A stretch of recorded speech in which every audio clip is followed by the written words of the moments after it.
Paul's Hector Mair, even though he's hard to understand if you don't have the context, it's not because of Paul's Hector Mair. It's because we don't have the context.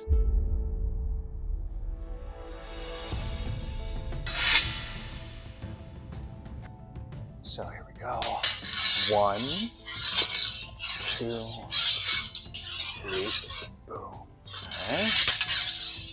1, 2, 3. That, okay. 1, 2, 3.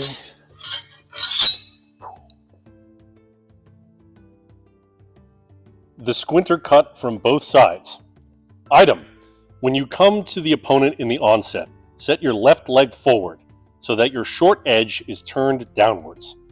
Step up with your right foot and turn your pommel under your right arm, planting your point on him.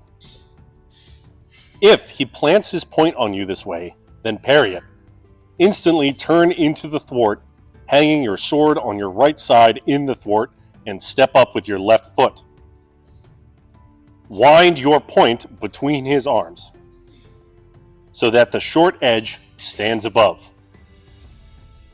If he winds his point in between your arms this way, then set it off with your long edge, press downwards, let your foible run, and cut to his head with your long edge.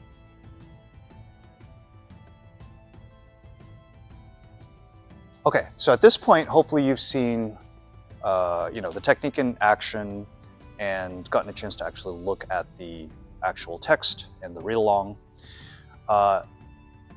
So as we go through this, you're going to notice like there's a bunch of stuff that is not being said, and we're also going to be providing our version that has the original text plus stuff that we've inserted for assumption.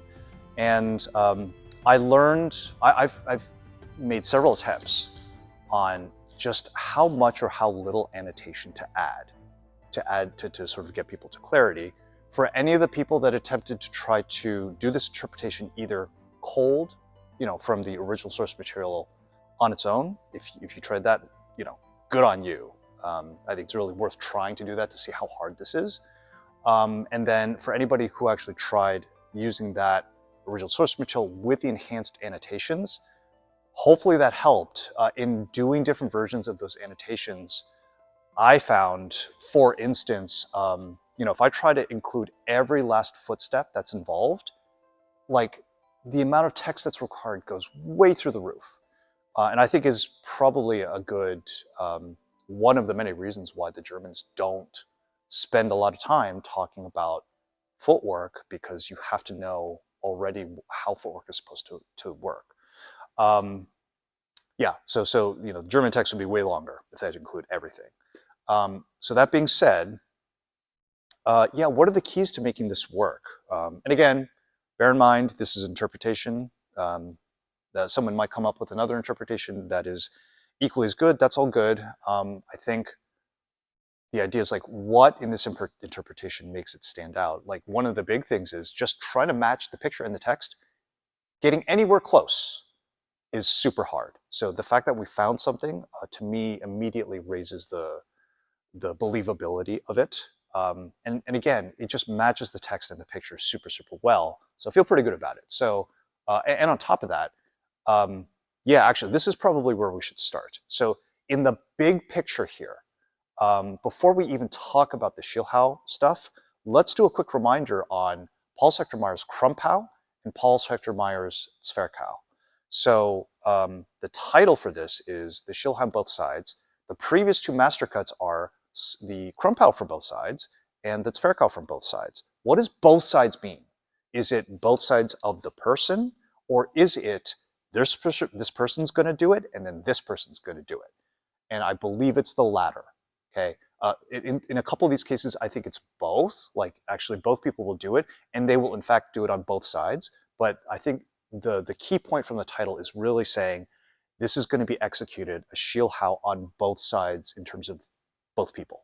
Okay, so he's going to do a Schiller, and I'm going to do a Schiller, at the very least. In this particular case, I think we are also actually doing Schiller on both sides. So both sides of right and left. Okay, so So now going back to, let's set up the idea of Aufstreichen actually, right? So let's do Aufstreichen. So you're cutting from your right, this idea. So this pattern, that's being done basically with the attack being the long edge, like a Zorn, right? It doesn't need to be a Zorn though, right? This same pattern, watch me switch it into a spheric. So Zorn, just by turning here, once we both do it, that automatically yields Paul Hector Mair's Zwerchhau. Okay, so go back and check out that video if you need a reminder. But all that was different from the Aufstreichen base was that instead of cutting from a Zorn, I cut and choose this short edge. So next question, what happens if you choose the other short edge, right? So now, cut.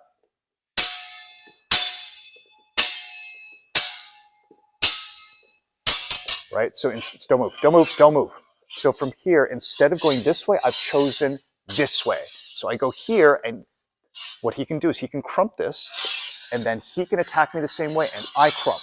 So we're both sort of dragging that attack past each other one's face. If I can, ideally, I'd love to get this, right? That's kind of what you're trying to aim for, shoot for, that neck hook kind of position, if you can get it. And crump is there to sweep it past. Boom. So now, so you see the pattern, and my position on that is that's the shield on both sides, right? If you take away the other person's opposing blade for a second, look at the pattern here. Super important pattern. When Mair, not Paul Hector Mair, but Joachim Mair talks about the doubled Squinter, I think this is what he's referring to. A shield here, and then a shield here. And in fact, in Joachim Mair, he actually says, there's 3 Squinters. There's one from one side, one from the other side, which is basically like a Krumpau. In fact, it's exactly a Krumpau. And then the third one is the whole Squinter with the face business. But those first 2, so Squinter, and then Squinter, but actually using the Squinter on top of the other person's blade, which turns it into a crump. So yeah, we get into these kind of funny places where there's this funny overlap. A single mechanic can actually be, in this case, a crump and a shield. And actually within the context of this technique, we're gonna see that it can also be a spheric all at the same time, okay? So the very first thing to help unlock this is really heeding the text, the title in particular, shield on both sides. We're both doing it. There's this sort of flow drill dynamic that we saw evidence for in the Zwerchhau. We're also seeing it now here with Schiller, and it's basically, I'm gonna go here, shield attack, shield as crump defend. Okay, great. So now, if we read the text, now we have context not only for what I'm doing, but also for what the opponent is hopefully doing as well. Okay, so I'm not, don't move, right? I'm not just doing this. I'm doing it with a tactical purpose, which is he's shielding in, I'm crumping first to defend, and then coming into attack. And then he does exactly the same thing. And as he does it, that's, as he comes committed in, this is what I was discussing in terms of this is both a crump, a Schiller defense, overbinding on me, and basically into a position that's basically a spheric from above, from that diagonal above position. So really funky kind of position that sort of like crosses all 3 of these Meisterhau, and I think that's fine. And really insightful, actually. So again, from the top, I'm going, you do your plunge. So here's the shield. I shield defend, shield attack, and he comes in. And as there's pressure, so I got to do a little bit early. As you're coming in, boom. So here's this wind, which we have seen previously in the Krieg. So go back and take a look at the Zornhaut Krieg video. This transition from this hand high point low to this hands low, point high. From here, Mair actually shows sort of like the really deep version where it's not just attacking these lower targets, but he's actually coming all the way up here. So you can see the tip on the shoulder, and this, if you do it right, really locks out the opponent. So at this point, he's going to be stuck, right? So the final part is, as I'm coming up, as I do this wind, if he gets it early enough, he can basically go underneath, do that sort of like scooping parry, basically running off as he wrenches it across. I would also say that's a connection also to the rose. So from here, anytime you can get that scoop underneath, that's basically the rose. Do you want to show that funny rose hand position? Go ahead and do the thing, right? Yeah, so yeah, you see like these sort of positions also, which works really, really well for that kind of scooping from that side. And yeah, that's the whole thing. So what are the big takeaways? So we talked about the mechanics at the beginning. Kind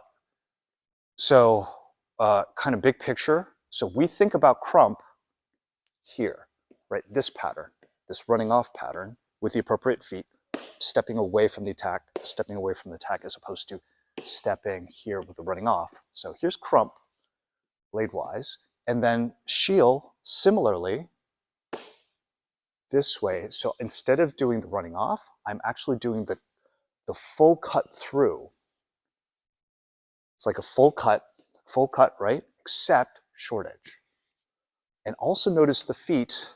A lot of people, when we're thinking about Schiller, think about throwing Schiller this way, right? To stop an incoming guy. And we're stepping this way. But this, very important, is sort of also adding the idea that it's not always stepping out away from it, but you can actually step in. From here, boom, boom, boom, boom, right? So notice we're sort of broadening the appropriate kind of feet, stepping, that you can use for Schiller, which then also kind of says, well, we probably need to reevaluate crump a little bit too. Like, it totally makes sense to step away from the cut for crump, but if someone's coming in and you want to jam them, you should also, in theory, be able to do that as well. And I think those are also crumps, just less common. You got to be really, really sure, because you're going to step into danger as you're doing that. So yeah, so shields are, I think, associated with this cutting pattern, okay, with that kind of footwork.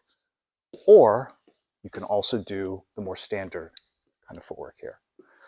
So that's really important in terms of a shield pattern, and doing a shield pattern against one another. It fits into the family of Ausstreichen, right? So once again, Ausstreichen standard.